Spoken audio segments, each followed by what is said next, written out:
કે આ ચોરવાડને આંગણે અનંતભાઈ અને રાધિકાબેન લગ્નના નવા જીવનમાં પ્રવેશ કરી રહ્યા છે.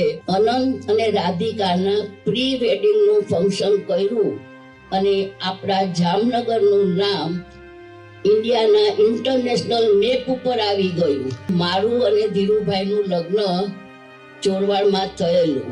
ચોરવાડના માણસો નહીં, આ બધું અમારું એક કુટુંબ છે.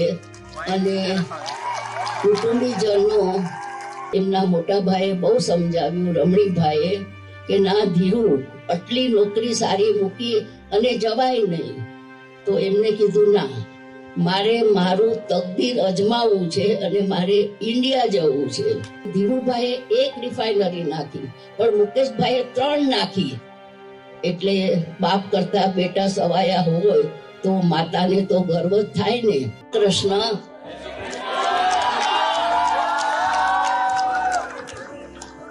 આજનો દિવસ અમારા માટે અને અમારા ગામના લોકો માટે ખૂબ જ આનંદનો દિવસ છે. સૌથી પહેલા તો અનંત અને રાધિકા એ અહીંયા ચોરવાડી માતાના દર્શન કરવા આવ્યા. એ જાણી હું તો ખુશી થાવ, પણ ગામના લોકો ઘણા ખુશી થયા છે કે આ ચોરવાડને આંગણે અનંતભાઈ અને રાધિકાબેન લગ્નના નવા જીવનમાં પ્રવેશ કરી રહ્યા છે. અને અત્રે સૌથી પહેલા ચોરવાડી માતાજીના દર્શન કરવા આવ્યા છે. હવે તમને બધાને ખબર છે કે મારું અને ધીરુભાઈનું લગ્ન ચોરવાડમાં થયેલું અને આજ કરતા 70 વર્ષ થઈ ગયા. અને આજે અમારા લગ્ન જીવનનો દિવસ છે. કોઇન્સિડન્ટલી 12મી માર્ચ. અને આજે માતાજીએ ચોરવાડના સર્વે આપણા કુટુંબીજનો, ચોરવાડના માણસો નહીં, આ બધું અમારું એક કુટુંબ છે. અને કુટુંબીજનો અહીંયા પધાર્યા છે અને મને ખૂબ એનો આનંદ થાય છે. અને ધીરુભાઈ માટે તો તમને બધાને ખ્યાલ છે કે ધીરુભાઈ પહેલા મેટ્રિકની એક્ઝામ આપી અને એડન જવા ગયા. એડન ગયા ત્યાં એમનું રિઝલ્ટ આવ્યું કે તમે પાસ થઈ ગયા છો, એમ એમના બાપુજીએ મેસેજ મોકલાવ્યો.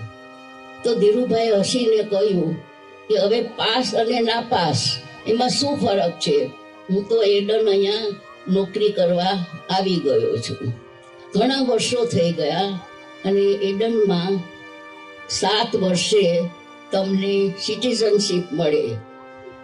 આપ માનશો નહીં કે આજે ઓફિસમાંથી કાગળ આવ્યો કે તમારું સિટીઝનશીપ થઈ ગયું છે.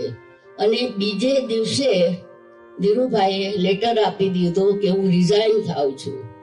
તો એમના મોટા ભાઈએ બહુ સમજાવ્યું, રમણીભાઈએ, કે ના ધીરુ, આટલી નોકરી સારી મૂકી અને જવાય નહીં. તો એમને કીધું ના, મારે મારું તકદીર અજમાવવું છે અને મારે ઇન્ડિયા જવું છે. તો ભાઈએ કહ્યું કે ઇન્ડિયામાં જઈને શું કરીશ? એને કીધું ભગવાન મને જે રસ્તો બતાવશે એ રસ્તામાં હું આગળ વધીશ. અને મને ખરેખર ખ્યાલ જ છે કે હું ઇન્ડિયામાં જઈને કંઈક કરવા માંગુ છું. શું કરવા માંગુ છું એ તો હવે ઈશ્વર મને તક આપશે, એ રીતે હું આગળ વધીશ. તમારા બધાના શુભાશથી ધીરુભાઈ ધીમે ધીમે આગળ વધતા ગયા. ઘણા વર્ષો થઈ ગયા. તમને બધાને ખબર છે કે જામનગરમાં ધીરુભાઈએ રિફાઇનરીની સ્થાપના કરી. ત્યારથી આપણા જામનગરનું નામ ખૂબ આગળ આવી ગયું. અને એમાં અનંત અને રાધિકાના પ્રી વેડિંગનું ફંક્શન કર્યું અને આપણા જામનગરનું નામ ઇન્ડિયાના ઇન્ટરનેશનલ મેપ ઉપર આવી ગયું. અને એમાં ચોરવાડને અમે પહેલા યાદ કર્યું, કારણ કે ચોરવાડથી જ અમારું ભવિષ્ય આગળ નિર્માણ થયું છે. એટલે ચોરવાડને તો અમે ક્યારેય ભૂલી ન શકીએ. અમે જ્યારે સૌથી પહેલા પબ્લિક લિમિટેડ કરવાના હતા ત્યારે રાજકોટ હું અને ધીરુભાઈ આવ્યા અને ધીરુભાઈ કીધું ના, મને ચોરવાડ તો જવું જ છે, માતાજીના દર્શન કરવા છે અને આશીર્વાદ લેવા છે. ત્યારે અમે સૌથી પહેલા અહીંયા મીટિંગ કરી રાજકોટમાં. અમે અહીંયા આવ્યા અને માતાજીના દર્શન કર્યા, ચોરવાડના ભાઈઓ બહેનોને મળ્યા. ત્યારે મને યાદ છે કે ધીરુભાઈએ અહીંયા ડાયરાનો પ્રોગ્રામ રાખ્યો હતો અને ગામના બધા લોકો રાતના ડાયરામાં આવ્યા હતા અને ખૂબ આનંદ માણ્યો. ત્યારે ધીરુભાઈએ કહ્યું કે હું પબ્લિક લિમિટેડ કરવા આવ્યો છું. આપણા ચોરવાડના માણસોને ત્યારે ખબર પણ નહોતી કે પબ્લિક લિમિટેડ શું, શેરનું પ્રાઇસ શું, કોઈને કાંઈ ખબર નહોતી. ધીરુભાઈએ દરેક સગા સંબંધીને બોલાવીને કહ્યું કે તમે રિલાયન્સના શેર લો, તમે રિલાયન્સના શેર લો. ત્યારે રિલાયન્સના શેરનો ભાવ 10 રૂપિયા હતો. અત્યારે કેટલો છે ઘણાને ખ્યાલ હશે. અત્યારે છે 2700.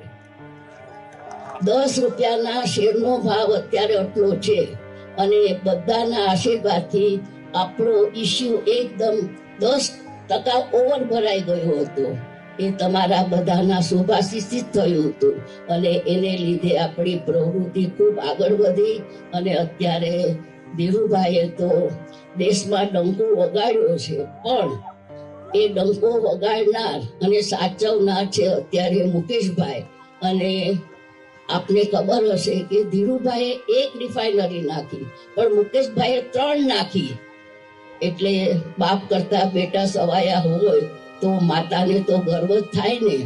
અને એમાં અત્યારે અનંત આખી રિફાઇનરીનું સંચાલન કરી રહ્યો છે અને જામનગર એમના માટે ખૂબ જ પ્રિય છે. એ જામનગરમાં વધારે ખુશ રહે છે અને બધું જ કામકાજ રિલાયન્સ રિફાઇનરીનું આનંદ અત્યારે સંભાળી રહ્યા છે. અને સાથે સાથે રાધિકાનો પણ પૂરો જ સપોર્ટ છે કે ના, હું પણ જામનગરમાં રહીશ, અનંતને મદદ કરીશ અને આ રીતે બંને જણા ખૂબ ખુશી રહે જામનગરમાં અને હજુ પણ છે એના કરતા એમના બિઝનેસને ખૂબ આગળ વધારે અને આપણને ચોરવાડની પ્રજાને, જામનગરની પ્રજાને ખૂબ ખૂબ લાભ મળતો રહે એવી મારી શુભકામના છે. આજે તમે અહીંયા પધાર્યા છો બધા આપણા ચોરવાડ ગામના આજુબાજુના, તો બધા જમીને જજો, કારણ કે અમને બહુ ખુશી થશે કે આપ સૌ અહીંયા જમીને જાઓ, આનંદ કરો. પછી ડાયરાનો પ્રોગ્રામ છે એમાં પણ આવવું હોય તો આવી શકો છો અને આપણા ચોરવાડ ગામની ખૂબ ખૂબ આબરૂ આગળ વધે, નામ આગળ વધે એવી હું માતાજીને અને શ્રીનાથજીને પ્રાર્થના કરું છું. જય શ્રી કૃષ્ણ.